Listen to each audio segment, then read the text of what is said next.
Welcome back to Outside Views Military, and today we're examining a clash of giants that defined the middle years of the Cold War over the heart of Europe. The F-4 Phantom versus the MiG-23. For decades, the sky above Germany was a theater of invisible lines where every technical breakthrough on one side was met with a calculated response from the other. On the western side of the inner German border, NATO relied on machines that represented the absolute pinnacle of high-tech engineering and electronic complexity. To the east, the Warsaw Pact countered with a philosophy of robust construction and massive numbers, ensuring they could sustain the attrition of a global conflict. And this standoff wasn't just between two airplanes. It was a confrontation between two entirely different industrial and strategic ideologies. A former German Luftwaffe officer once noted that they knew the rules were different on the other side of the fence. The Soviets didn't have the same level of microelectronics, but they had numbers and systems that simply refused to break under pressure.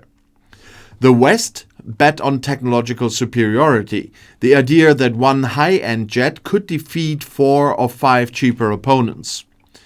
The Warsaw Pact bet on power through pragmatism, believing that the sheer mass of their forces would eventually overwhelm any technical advantage. In 1973, that was 1 year before I was born, this philosophical divide manifested in the arrival of the F-4 Phantom into the German Luftwaffe. The Phantom was already a legend by the time it reached German soil, having been forged in the brutal air battles over North Vietnam. It was a massive twin-engine beast that relied on raw power to overcome the laws of aerodynamics, earning nicknames like the Rhino or the Lead Sled. The German F-4F version was a specialized, lightened variant of the American F-4E, optimized for air superiority over the European theater. Equipped with 2 General Electric J79 turbojet engines, the Phantom generated an incredible amount of thrust, leaving a signature black smoke trail that became its calling card, kinda. It was an honest aircraft. It wasn't elegant or particularly agile in a traditional sense, but it was incredibly tough and capable of bringing its crew home after heavy damage. Inside the cockpit, the Phantom was a temple of 1960s and 70s Western avionics, featuring complex radar systems and a dedicated second seat for a weapons systems officer. And this two-man crew concept was central to the Phantom's success, allowing the pilot to focus on flying, while the backseater managed the electronic battlefield. However, this complexity came at a cost, and the F-4 required an enormous amount of maintenance hours for every hour spent in the air. Across the border, the Soviet Union responded to the Phantom's power with a MiG-23, known to NATO as the Flogger. The MiG-23 was the first Soviet fighter to feature variable geometry wings, commonly known as swing wings, which allowed it to change its shape mid-flight. And this was the Eastern answer to the multi-role requirement. Wings swept forward for short takeoffs and landings, and swept back for supersonic dashes. The MiG-23 was designed with a heavy focus on speed and range, intended to intercept NATO strike packages before they could cross the border.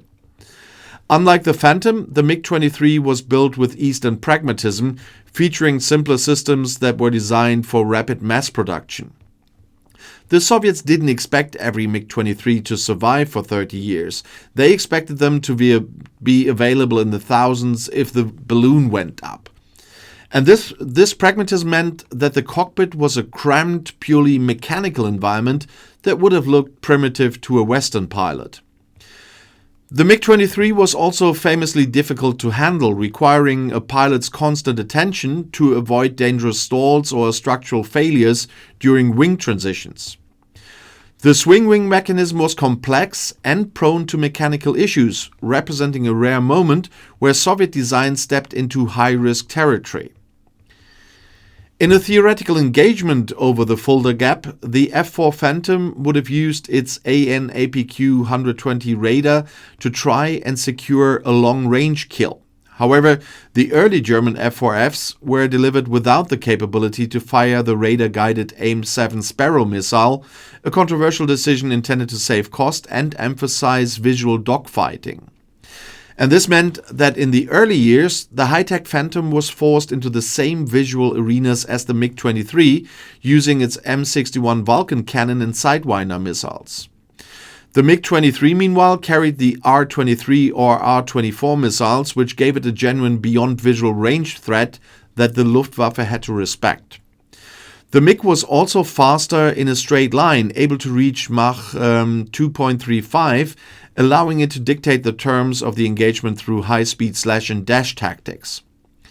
But the Phantom had the advantage in situational awareness, thanks to its two-man crew and more refined radar warning receivers. If a dogfight became a turning battle at lower altitudes, the Phantom's massive wing area provided better lift than the MiG's thin delta-swept profile. Yet, the MiG-23 could accelerate out of trouble faster than almost anything in the sky, using its massive single engine to zoom climb away from the danger. And maintenance was where the pragmatism of the East really showed its teeth against the power of the West. A MiG-23 could be serviced by conscripts with basic tools on a cold dirt runway somewhere in eastern Germany. The F-4 Phantom required temperature-controlled hangars, specialized diagnostic computers, and a small army of highly trained technicians. And this logistical footprint meant that while the Phantom was the better one-on-one fighter, the MiG-23 was the better war fighter for a sustained campaign.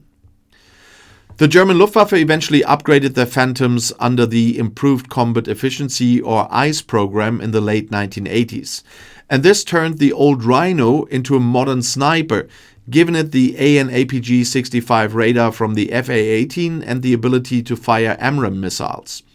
And this upgrade proved that a good basic construction ages slowly, allowing the F-4 to remain a relevant threat until its retirement in 2013.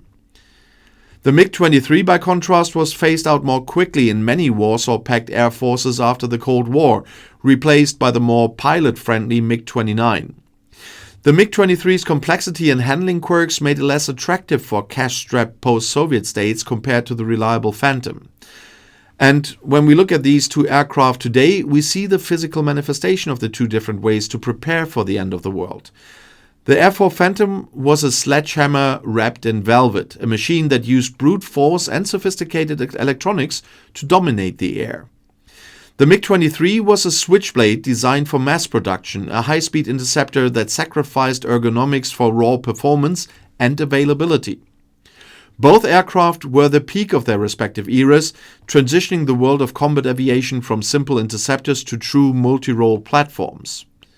The Phantom served the German people for 40 years, a testament to the longevity of Western engineering when properly maintained.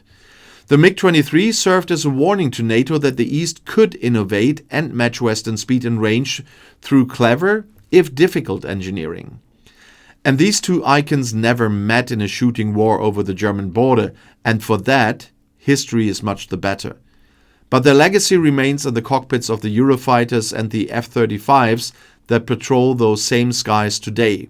They taught us that air superiority is a balance between the power to strike and the pragmatism to stay in the fight. So thank you for joining us for this analysis on Outside Views Military. The duel between the Phantom and the Flogger remains one of the greatest what-ifs of military history, a study in contrasting engineering cultures. And if you enjoyed this little dive into the technology of the Cold War, please hit the subscribe button and join our community. We will continue to explore the equipment that shaped our past and the technology that is defining our future. And let us know in the comments, would you rather have been a pilot in the lead sled or the Flogger during a 1980s alert launch? We have plenty more comparisons and technical breakdowns coming your way as the modernization of the Bundeswehr continues. Stay vigilant, stay informed, and I will see you in the next video.